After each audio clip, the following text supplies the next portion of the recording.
But I think that, I was just saying the video, and I think that we lucked up on being the most diverse city.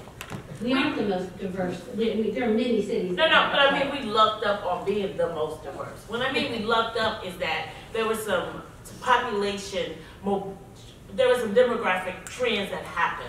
That was the immigrant groups that moved into the Guston area that just happened for the resettlement and the organizations that were active there. So what I'm saying is that we benefited from something that we didn't engineer. But the question is, because I'm thinking about what both of you just said, and what Bill said about his son. I want you to think about this in your mind. You are educated, professional people, and moving into the loop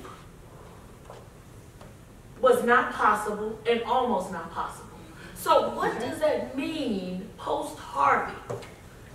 I mean, Herman Park, we love it, it's so diverse. Discovery Green, we love it so diverse. But if I don't live in proximity and I can't afford transportation down, then who you see at Herman Park or Discovery Green is going to be very different.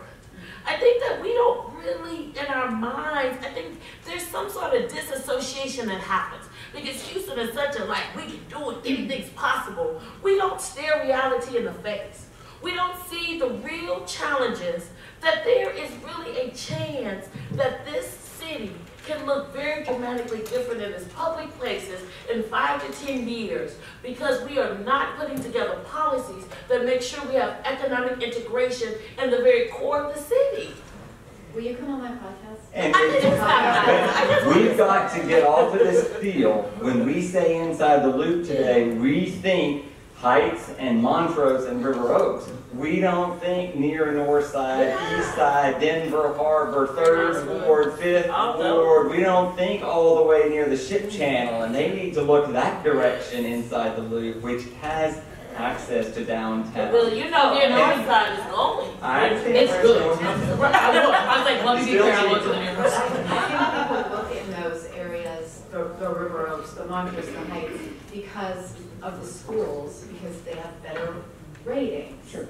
So that's where the focus is. But I think a lot of young people who don't have kids are looking on the east side or on the south side more. And let's make those other schools better. Well, and I would say, to that point, when I told people I was buying a house off Leland, people would say, where? And I would say, Eastwood, Greater Eastwood. And they would say, oh, are you still inside the loop? And I'm like, oh, I'm inside the first half of the loop. And so, they literally don't think that there are neighborhoods with that proximity that are affordable. I mean, it was still more than I wanted to pay, let's be real. But yeah.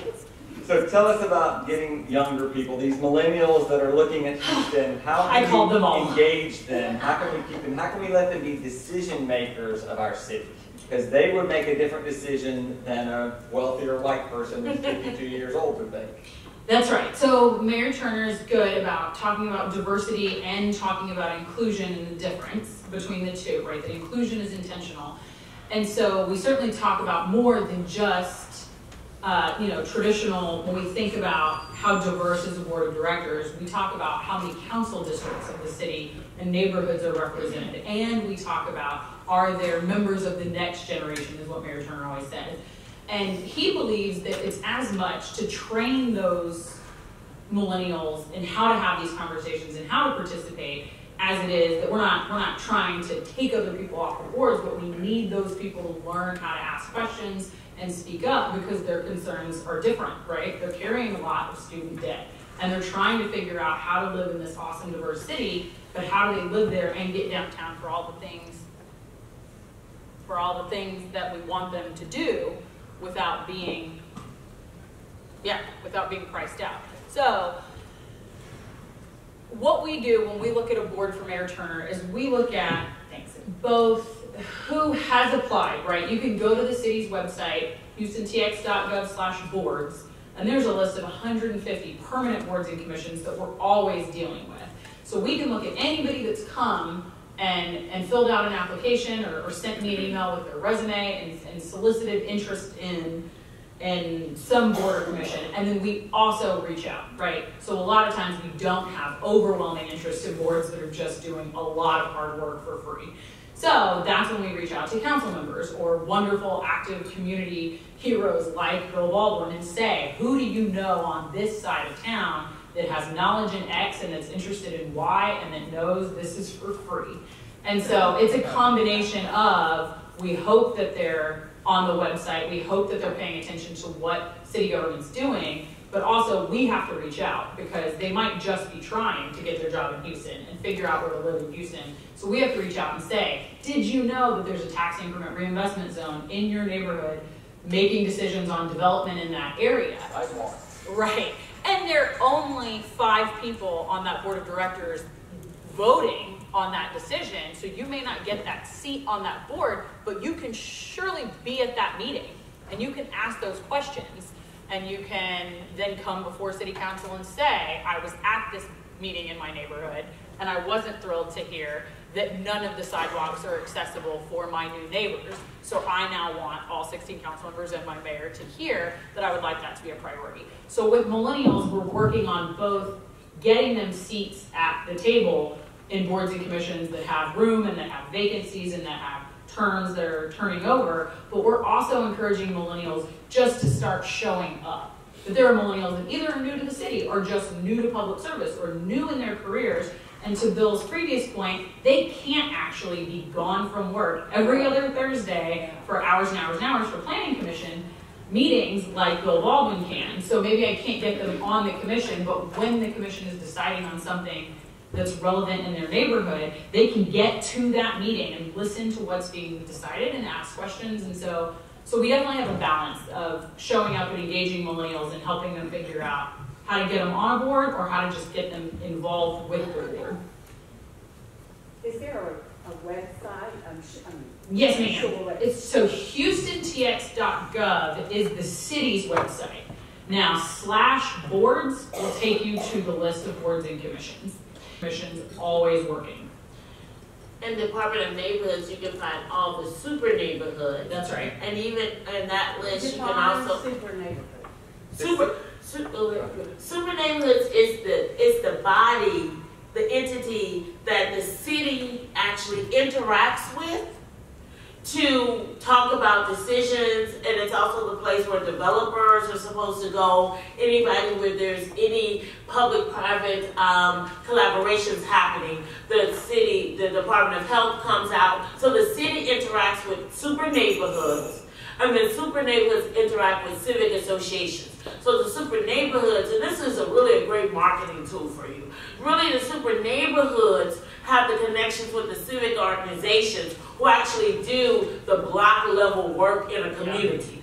And then that super neighborhood has a super neighborhood association, which also meets at the city. So the city has organized itself in a way that's beneficial to you. You don't have to go out and find everybody. You should go to a super neighborhood and say, wow, there's only 3 people here. So that means that this community, the engagement is not here, you know, that I may be looking for. And you may want to communicate that to people who are prospective, because people may say, well, are there any civic clubs in this neighborhood? And you from the City of Houston's website, you can find all that out. These are the civic clubs that are active, that participate, and those interact with these super neighborhoods. And so you can learn a lot about a community by going to that super neighborhood. And you can go to the Association of Super Neighborhoods, which meets once a month to figure out what the city is doing in neighborhoods throughout the entire city. And those are the great active groups that are often helpful for people like me when the mayor needs a group of qualified individuals with expertise in X. Those are the groups that know in this neighborhood, these are the people interested in that. It's by geography. Are there super neighborhoods? Are there tax reinvestments in every one of these super neighborhoods? No. So is there a list? That's where I'm Yes, there's a list. There's a list of. There's a list of super neighborhoods. There's a list of the tourists also. Kathleen? The list for tax reinvestment. Yes. Yep, there's 27 of those. Yeah, we've done a presentation, but Kathleen Are can they pull in it. Eastwood?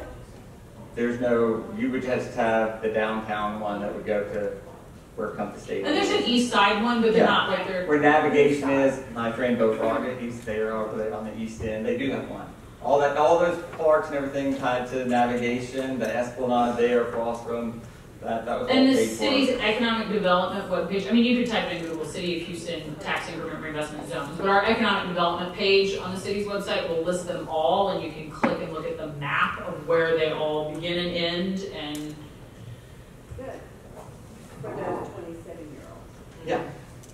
So, Asada, if we could do one thing in 2018, public policy to help neighborhoods like the third one, just one, but an actual something that could be implemented, what would you do given the choice?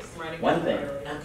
We would revise the financial policy ordinance, which has expired and is due to go back before city council.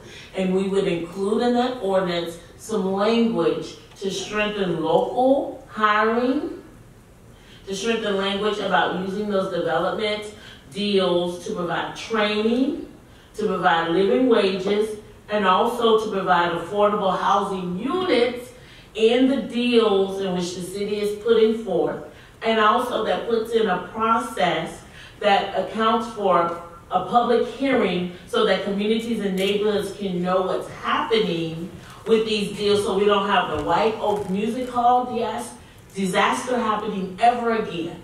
The community should have come out, they should have known what that event hall was going to be, they should have signed off on it, so that when the neighbor said, we don't like this loud noise, say, we voted on this, you weren't at the meetings, we engaged you, and we support the music hall being here because it's an economic engine for this neighborhood, and it's a benefit to have a beautiful amenity where your children can go.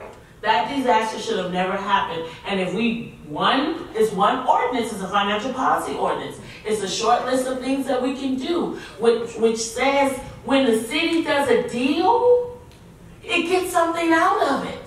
Imagine that.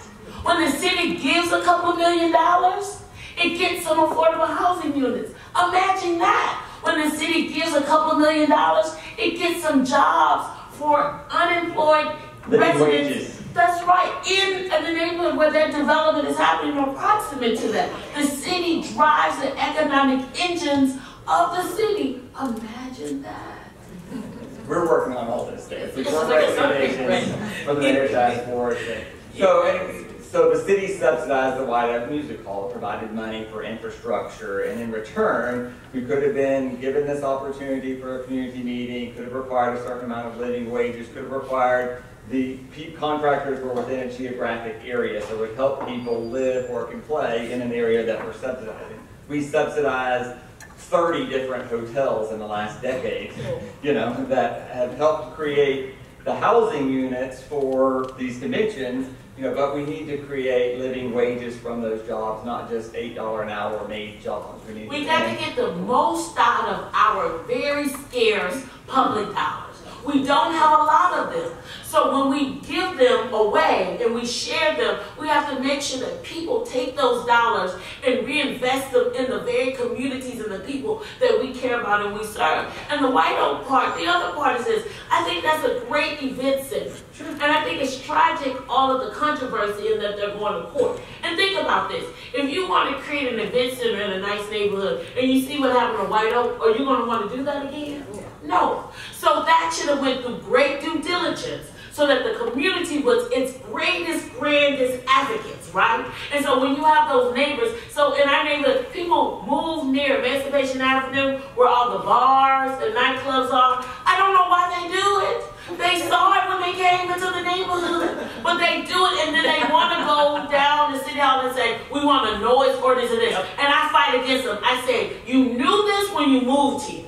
My job is to fend the businesses who make their living on this avenue. They were here. You could have joined the Civicals Club. You knew this. Don't buy a house proximate to a nightclub if you don't want that. I do it because I like listening. It don't bother me. But if it bothers you, don't move there, right? And so that's what I'm saying about these. So we think that if we have these public hearings, we're going to not get the deal. No, we're going to get the advocates and the buy-in that's necessary to then support that business and that amenity opportunities and those investments in our neighborhood. That's why we want public hearings, so the White Oak can get all of the advocates that it needs. So when the neighbors say, my children can't sleep at night, well, the problem is you knew this and we signed off on this and this works for our community. So that's why we want to have an engagement public policy that brings us all on board. Financial policy ordinance before the city of Houston in 2008. Nancy, the first round of letters went out around 2000 where the cities determined those houses cannot be rebuilt. It's just the first round of letters that are going out. We've been hesitant from the very beginning of people being in a hurry to rebuild their house. Don't want to be insensitive to the people who cannot. I mean, it's a financial decision. You're displaced, you're living in your temporary housing, you're having to pay for both, and all of a sudden the city's going to say, now you can no longer rebuild this house. And it's going to impact, it's equitably distributed around all council districts across the whole city, and we're going to see more and more of it. We've tried very hard to tell people, don't get in such a hurry, that it's irresponsible as a city public policy to let people flood and flood and flood. It's irresponsible use of our tax dollars, and it's not safe for them. We have a responsibility to ensure the safety of our citizens.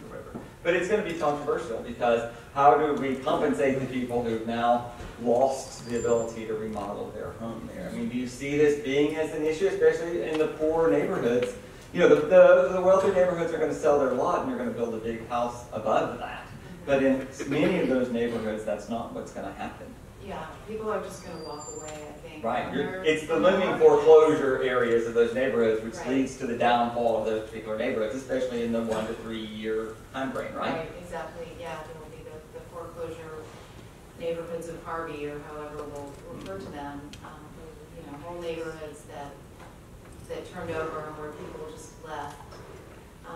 And I see what you're saying about telling people, you know, just wait, just hold off, see what happens. But I'm also hearing people say, get that permit right away, because they don't want to have to tear down and rebuild, or they can't afford to do that, even with flood insurance.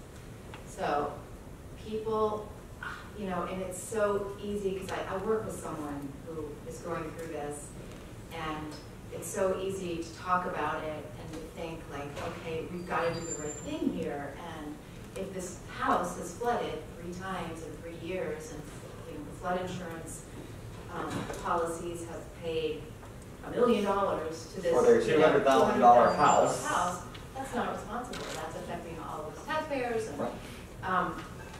But when you're in it, and this is your home, and this is all you have, or this is what you know, and you don't want to move, and you have the opportunity to rebuild, you know, they're just taking the chances again. I mean, I feel for those people, because it's, you know, it's their homes, and the other thing is in these investors, and I wonder what their motives are in buying these. They weren't the people or the neighborhoods. They weren't those people or those neighborhoods. Right. Right.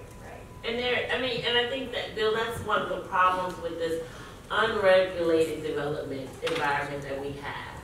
We are encouraging people to exploit people by not putting in these protections, right? Because the investor's job is to come here, buy the property, buy the investment property, get the greatest benefit out of it, and move on to the next opportunity. We have to put in protections so that people are not being vulnerable to those kind of tactics. And so for people who don't understand that they're moving into a city that does flood, that does have flooding issues, right? When I bought my house, I didn't ask that question, does this neighborhood flood? You know, I didn't think that, right? I mean, I had some lived knowledge, but I'm a new homeowner. I don't know, I'm just happy because it's not flooded right now, right? And so we're being able to have some protections in the city because it's not sustainable. And I think that this is a challenge. Individuals' rights do not supersede the collective good. And this is what we're going to have to struggle with, right? As attached as you are to that place, it is not in the best interest of the city, the neighborhood, the community, for this property to be, for people to be allowed to have residence on this property. And those are hard decisions we have to make, but we have to make them now, because eventually we're going to have to make them. And I just have to say we have to make them. Can I interject for a second and give a slight counterpoint? That there's a balance between, you mentioned no zoning. And I'll tell you, my job has been studying the city for the last 15 years. I have the PhD in Houston data. I have the PhD in Houston Voices. We have interviewed literally thousands of people. We don't script anything that we do. We've been 100% authentic. And I will tell you that there's a balance between what you think of as zoning and the strict rules and the opportunity that no zoning brought many of those immigrants moving into Houston. The reason why Terrence O'Neill got to live in the near north side, and the art guys got to build their compound, with pine trees, but viewing, a stone's throw for the city, and they didn't have all the money, was because of no zoning. So it's how do we strike that balance between protections and regulatory process in the betterment of the It's called a infrastructure. seatbelt law, and it did not kill the world in order to require them to wear a seatbelt. And so we're not talking over-regulation, we're talking about common sense regulation in the public safety, much like requiring a permit to replace your water heater is in the public's best interest, not because we want their $45. Well, And so I think that there's a balance. there's a balance. I mean, I'm all for development, I make a Right. living on That's that right. development, but there can be responsible, aggressive development. And that's what you have to do, because when you say no more no zoning, No. There- We're never there- going to be a zone city. there- Let's just there- accept that. that has created a lot of opportunity. Sure it does, and rapid transformation. Yes. Rapid. So let me just ask the question of these homeowners on the panel. Danielle, do you have flood insurance? I do not have flood Let me recommend you Let's get talk flood about insurance for So, $417. what's really to funny your is that contents in your garage. and Right your- after Harvey, I was like, I don't know if I want to be looking for a home anymore. And so I literally went to, and I had the privilege of working at City Hall with Steve Costello, but I literally went to our flood czar and was like, I need to talk about neighborhoods. And so he's like, yes, I need you to send me all of the addresses that you're looking at. And so it was wonderful that he himself went through. It was like, you are in no floodplains and you are in no, so No flood insurance. I know. Asada, flood insurance? Yes. Thank you. Nancy, do you have flood insurance? As of about a month ago. There you go. Me too. Molly, you have Mine flood was- insurance?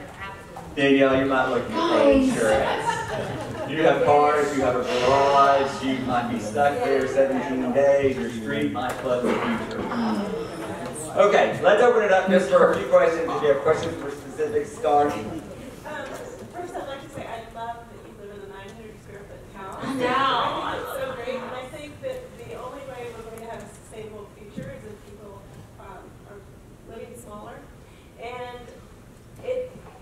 working with a lot of millennials, I see that they want a smaller space. They don't want a huge space, and they want a little bit of yard, and they want it to be beautiful, and they want it to be authentic.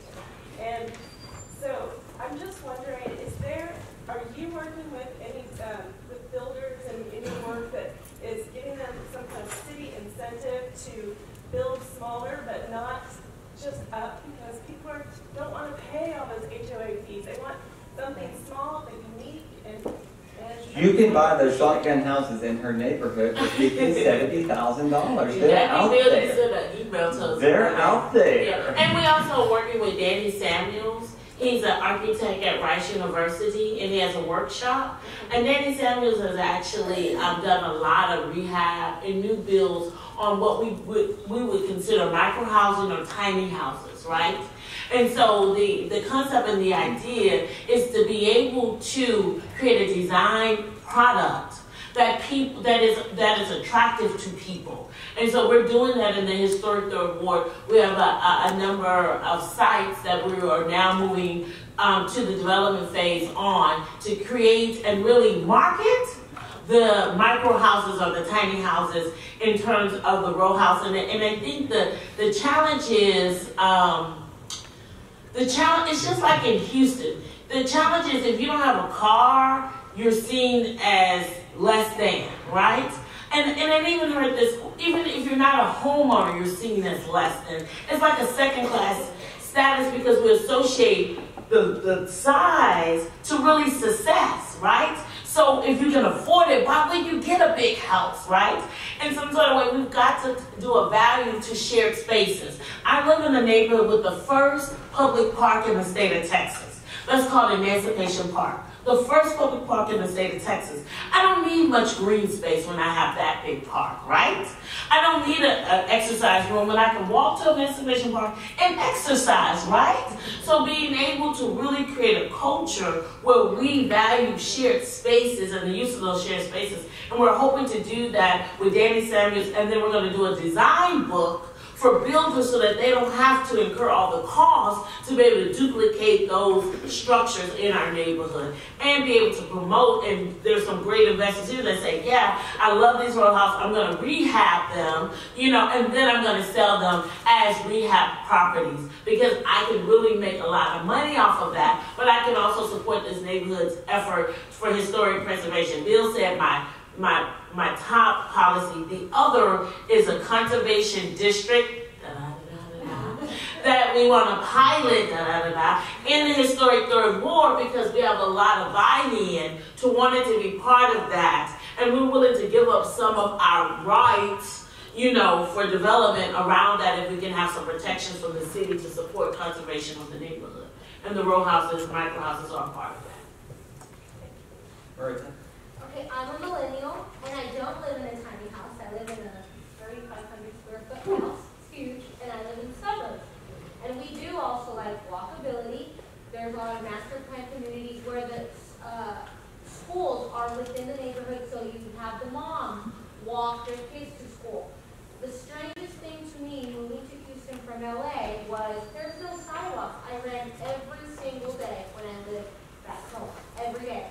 And Houston does not have sidewalks. I was like, I'm going to get run over. What do you mean you guys have this issue? So, also, culture, we talk about millennials. I have a big house because of my culture, because us Mexicans love to have family over. So I need the space so that all my family comes home from LA, they all have somewhere to sleep. Sometimes it's on an air mattress, but that's another thing about culture. The Hispanic community, we don't move out till a very long time. So you get married. My first apartment, my dad said, I'm not moving you. You cannot leave me. And I was already in real estate. I said, Dad, I am selling homes and I live at home. That is not the message I'm going. So he did not move me to my apartment. So that's another thing about culture and millennials. Millennials that are in the Hispanic community will not move until parents is a big thing. Until parents say, they give you your blessing or whatever it is, or you're living down the street from them and they can come over and check on you all the time. So, because it's happened to me. So that's another thing about culture when we talk about millennials. There are, jet setters that are like me that decide to move out, way before their parents agree to it.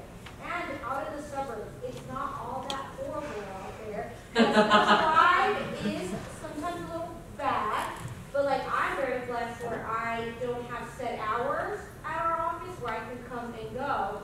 And so maybe for some people, the suburbs will be an opportunity because we do have that walkability in a lot of the newer neighborhoods where the moms walk their kids to school, where the dads can walk them to the park. We have all of that.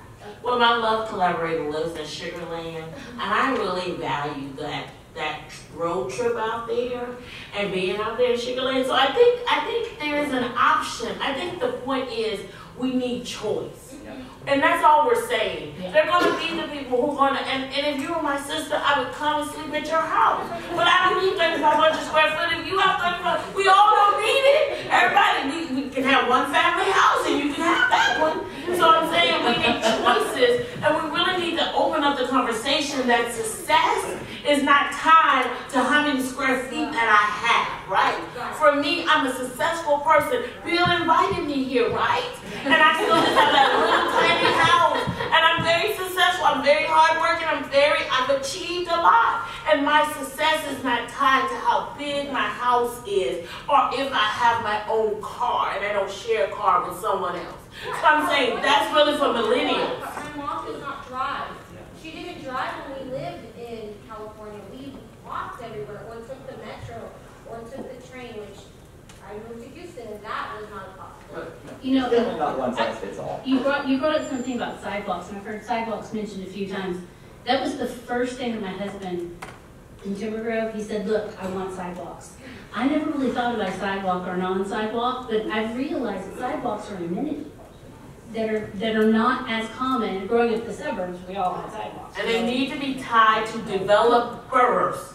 The idea that developing that is an investment into the community. If you're bringing in these units, we need to find a way to fund, because the reality is, Bill didn't mention this, just get ready. We cannot continue with this revenue cap. I'll say it so Bill won't have to say it. I'll say this, we can't. You can't have all this growth and not be able to capture this growth, and that's why you have these terms, because they capture these dollars. So the dollars get captured, they just don't sit in the city. And if you want the city, because the most painful thing was to watch residents go up before city council and say, why did you open the dams and flood my house?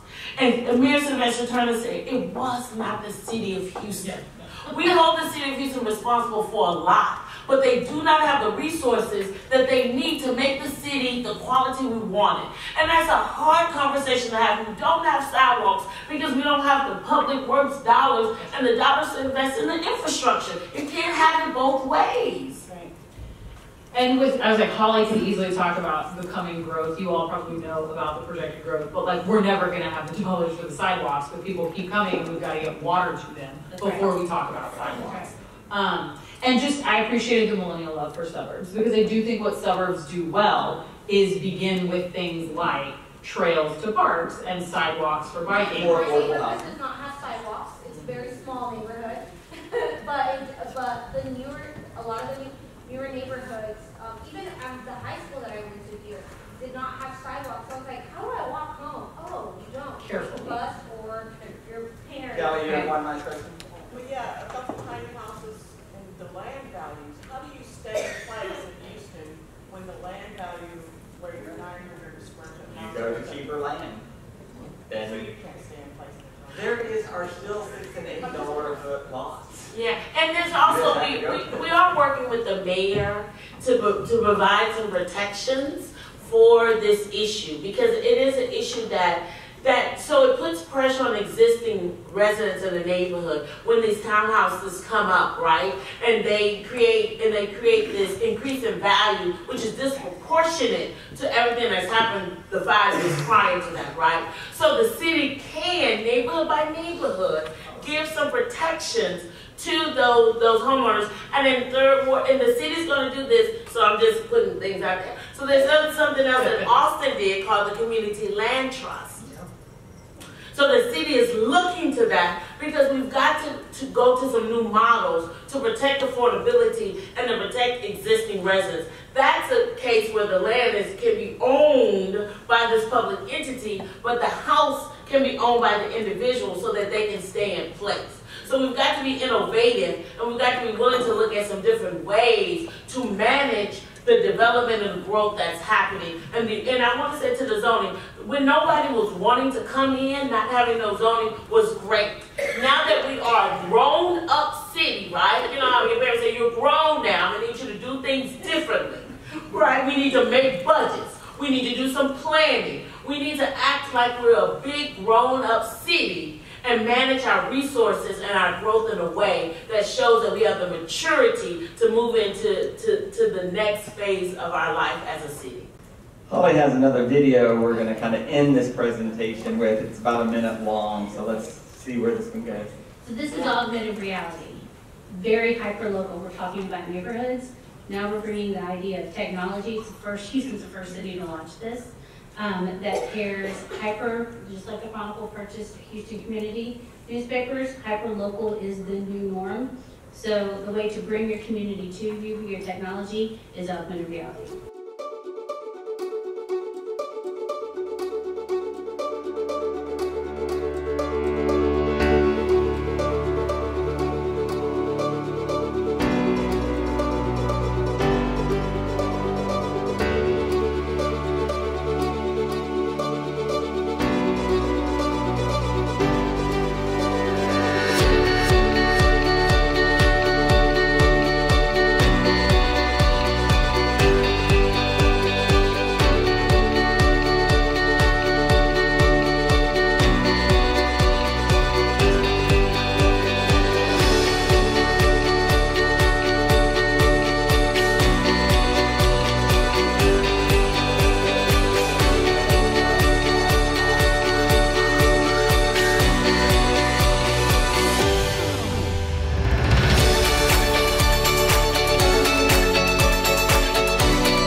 We talk a lot about Third Ward, Emancipation Park.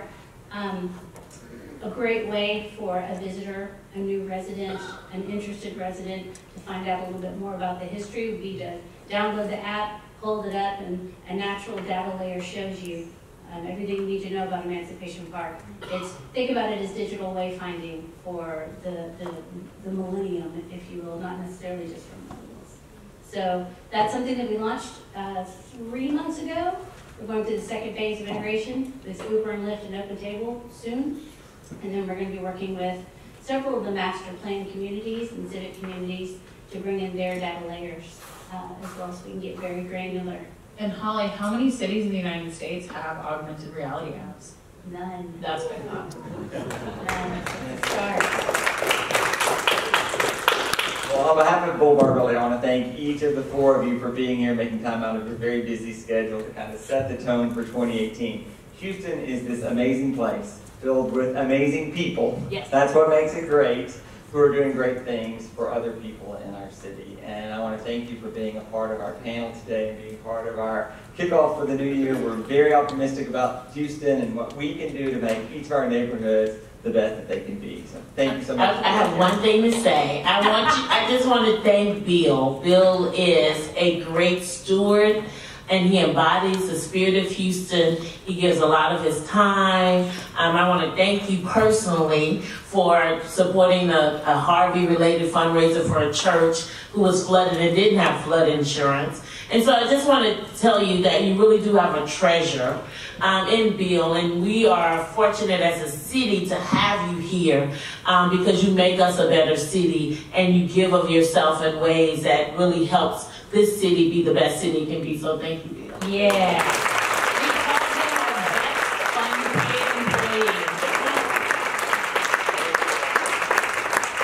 That really concludes all that I have. Yes, Cynthia? I just wanted to say, thank you for putting this together. This is amazing. And thank y'all for coming. Having worked for years at John Darden and Martha Turner before I came here, this quality of information here today is, I've never got that before. And girlfriend, Danielle, please, here's my public service announcement. I give all my buyers, you're not in flood zone. It's even more crazy that you don't have flood insurance. Guys, I've been shamed. Been shamed into it. Really, insurance is such a racket.